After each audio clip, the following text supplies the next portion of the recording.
আমরা বাঙালিরা সারা বছর যার জন্য অধীর আগ্রহে অপেক্ষা করে থাকি সেই দুর্গাপুজো দেখতে দেখতে আবার চলে এলো। কলকাতায় বারোয়ারি পুজো, থিমের পুজোর পাশাপাশি আরও এক রকমের পুজো হয়, যেটি হলো বনেদি বাড়ির সাবেকি দুর্গাপুজো। আর বনেদি বাড়ির পুজো বলতে সবার আগে যে নামটা মনে আসে কলকাতা শহরের, সেটি হলো রানী রাসমণির বাড়ির পুজো। রানী রাসমণি, যিনি ছিলেন দক্ষিণেশ্বর মন্দিরের প্রতিষ্ঠাত্রী, কলকাতার ধর্মতলা এলাকার জানবাজারে যার বসত বাড়ি। আর আমি আপনাদের বন্ধু শর্মিষ্ঠা বিগত বছরগুলোর মতো এবছরেও চলে এসেছি রানী রাসমণির বাড়ির পুজোয়। রানী রাসমণির বাড়ি বর্তমানে 3টি ভাগে বিভক্ত। 3টি বাড়িতেই পুজো হয়। একটি হচ্ছে বিশ্বাস বাড়ির পুজো, একটি হচ্ছে চৌধুরী বাড়ির পুজো এবং আরেকটি হলো হাজরা বাড়ির পুজো। আজ আমি আপনাদের রাসমণি পরিবারের 3টি পুজোই দেখাবো। এই জায়গাটা হলো ধর্মতলা এলাকার নিউ মার্কেট চত্বর। নিউ মার্কেটের ঠিক পেছন দিকটায়, নিউ মার্কেট থানার ঠিক উল্টো দিকেই এই বাড়িটি। কলকাতার যে কোনো দিক থেকে বাসে বা মেট্রো করে চলে আসুন ধর্মতলা, সেখান থেকে 2 মিনিটের হাঁটা পথে পৌঁছে যান এইখানে। চলুন একে একে তাহলে 3টি বাড়ি দেখে নেওয়া যাক। তার আগে আমার চ্যানেলটি এখনও যারা সাবস্ক্রাইব করেনি, সাবস্ক্রাইব করে নেবেন আর পাশে থাকা বেল আইকনটা প্রেস করে নোটিফিকেশনটা অন করে দেবেন।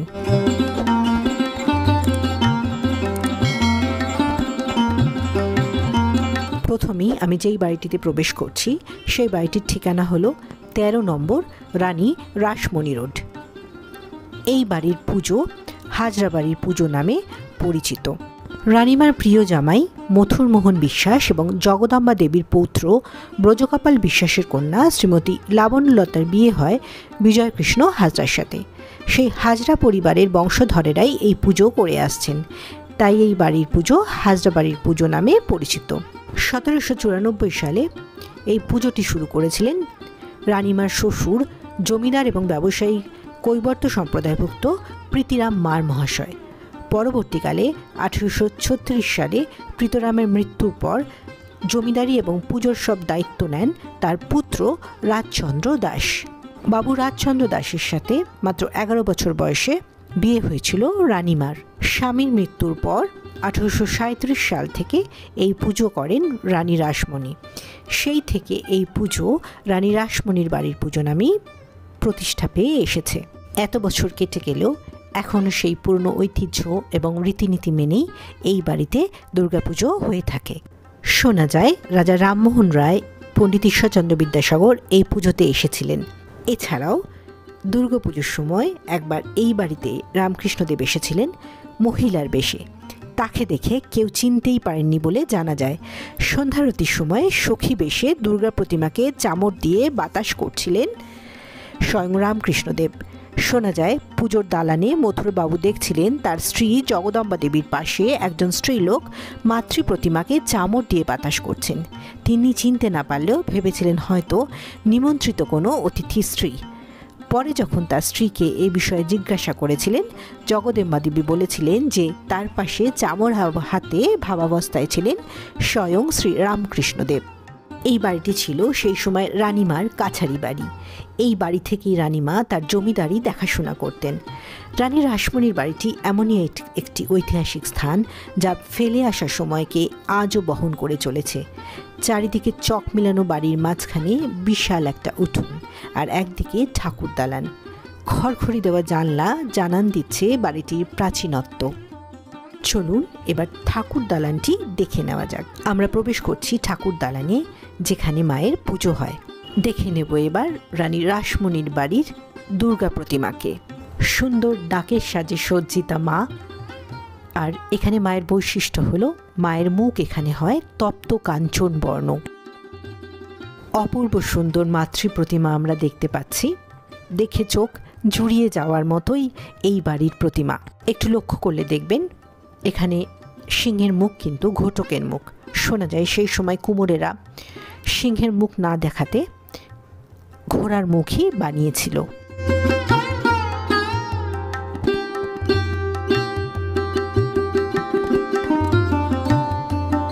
আগেকার দিনে জমিদার বাড়ির কিছু বৈশিষ্ট্য বা বিশেষত্ব ছিল। যেমন এরকম কড়ি বর্গা দেওয়া ছাদ, আর সঙ্গে রয়েছে খুব সুন্দর ঝাড়বাতি। দেখতে পাচ্ছেন রয়েছে পরপর ঝাড়বাতি, আর সামনে রয়েছে রানীমার মূর্তি।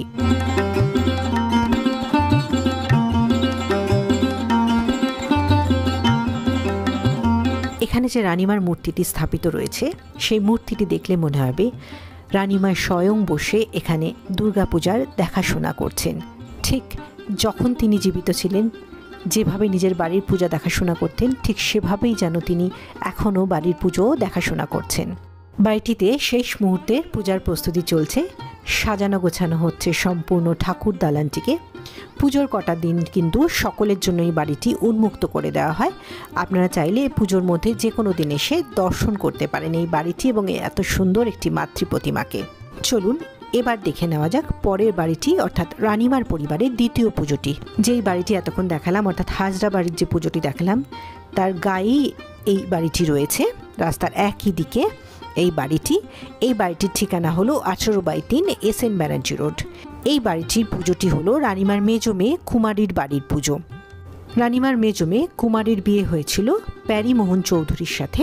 বর্তমানে এই প্যারীমোহন চৌধুরীর বাড়ির বংশধরেরাই এই পুজোটি করে থাকেন বলে এই বাড়িটি চৌধুরী বাড়ির পুজো নামে পরিচিত। বাড়িটির ভেতরে ঢুকেই পাবেন ঠাকুর দালান, আর ঠাকুর দালানে এসেই দেখতে পাবেন খুব সুন্দর একটি মাতৃ প্রতিমা, যেটা এখন আপনাদের সামনে আমরা তুলে ধরেছি।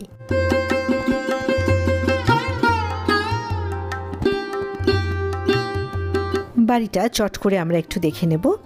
এই বাড়িটিই ছিল রানীমার বসত বাটি। বাবু রাজচন্দ্র দাস এবং রানী রাসমণি এই বাটিতেই বাস করতেন।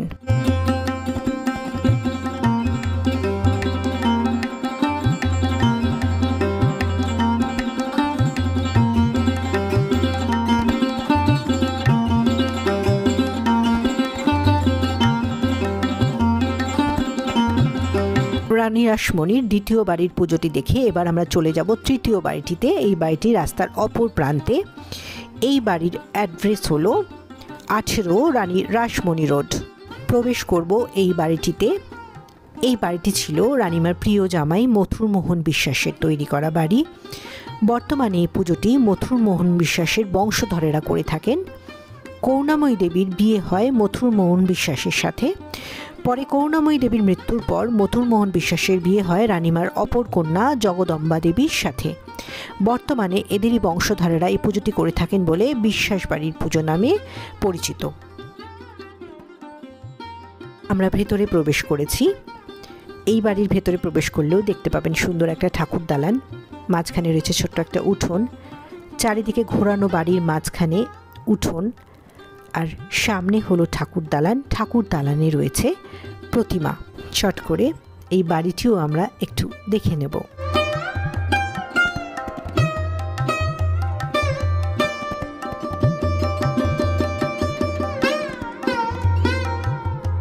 তবে মায়ের মুখ এখনো খুলে দেওয়া হয়নি।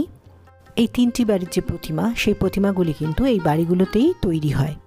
রানী রাসমণির বাড়ির দুর্গাপুজো নিয়ে এই ছিল আমার এবছরের নিবেদন। আপনারা যারা থিমের পাশাপাশি সাবেকি পুজো বা বনেদি বাড়ির পুজো দেখতে ভালোবাসেন, তারা পারলে এবছর দেখে নিন এই বাড়ির পুজোটি। আশা করি ভালো লাগবে। দেখবেন পুরনো ঐতিহ্যকে মাথায় রেখে সমস্ত রীতিনীতি মেনে এরা এখনও প্রতি বছর খুব সুন্দরভাবে মা দুর্গার আরাধনা করে আসছেন। আজ এইটুকুই, দেখা হবে আবার অন্য কোনো ব্লগে। আমার এই প্রচেষ্টা যদি আপনাদের ভালো লেগে থাকে তাহলে অবশ্যই চেনা পরিচিতদের মধ্যে শেয়ার করবেন। কমেন্ট করে জানাতে ভুলবেন না কেমন লাগলো। সকলের এই দুর্গোৎসব খুব ভালো কাটুক, এই শুভকামনা জানিয়ে শেষ করছি আমার আজকের নিবেদন।